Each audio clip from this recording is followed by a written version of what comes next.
I'm off in the car to get some boat stuff. Here we go.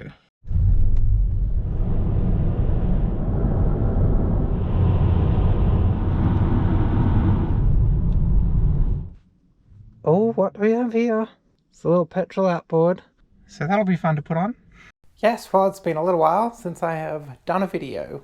Anyway, I'm back. Well, I never went anywhere. I'm making another boat video. Boat's still here, as you can see, and we've gone out a bunch of times and it's been good. I have not really filmed any of these sailing times because it takes a lot of time and effort to make a video.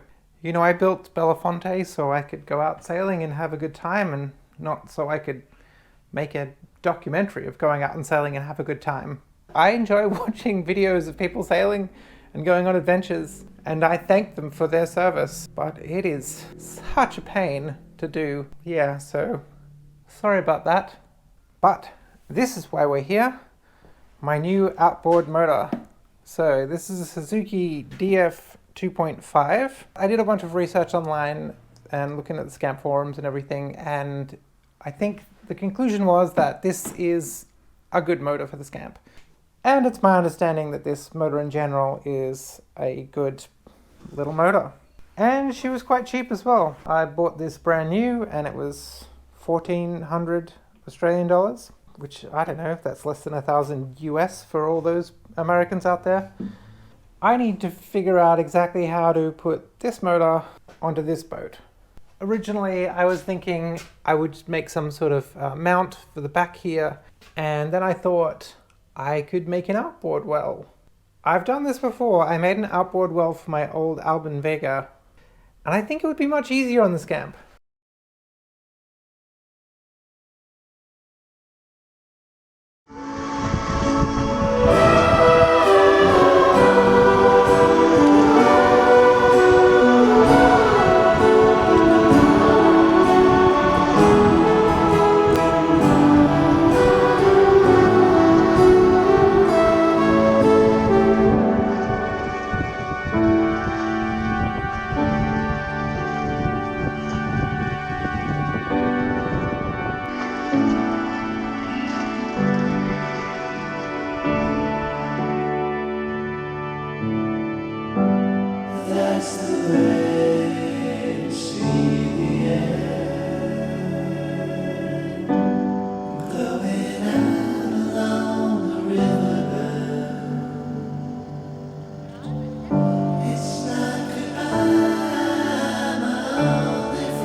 I am going to block off an area, maybe here-ish, but essentially put a tiny bulkhead in here between the seats, right? So seal that off, and then remove the cockpit sole behind it, and essentially create a tunnel. There will be a hole cut in the bottom of the boat, which will be big enough to fit this section through.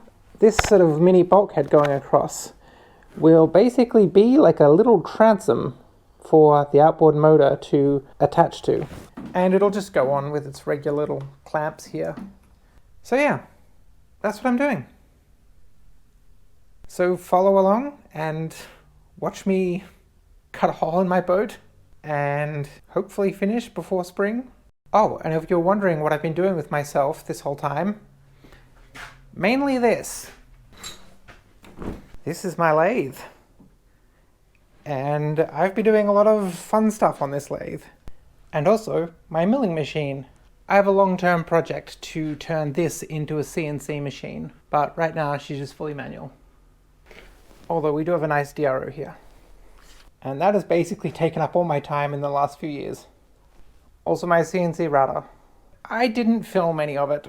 I did film a little bit of when I made the stand for this lathe, but I got into the editing and it just takes so long that I lost the drive. So I've got like a 3/4 finished video about welding up this stand and getting the lathe on the stand and everything. So if you'd be interested in seeing that, let me know and give me some motivation to finish that video. Okay, well for now, I am going to start the motor for the first time. Get her in a bucket and see how she goes.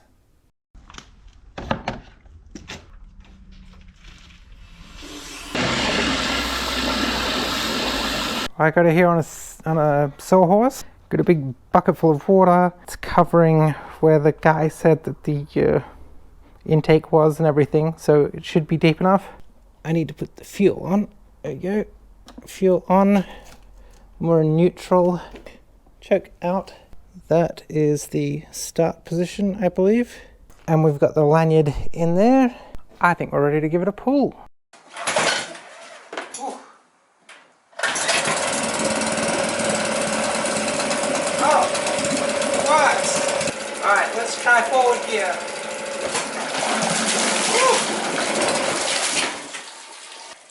I probably shouldn't have, I should have let it warm up.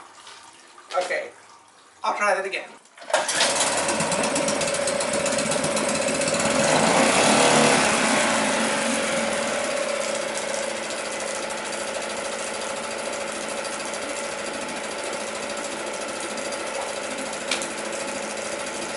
Anyway, I let it run out of fuel so that there wouldn't be fuel in the carburetor, which would evaporate and leave a residue, according to the guy in the shop.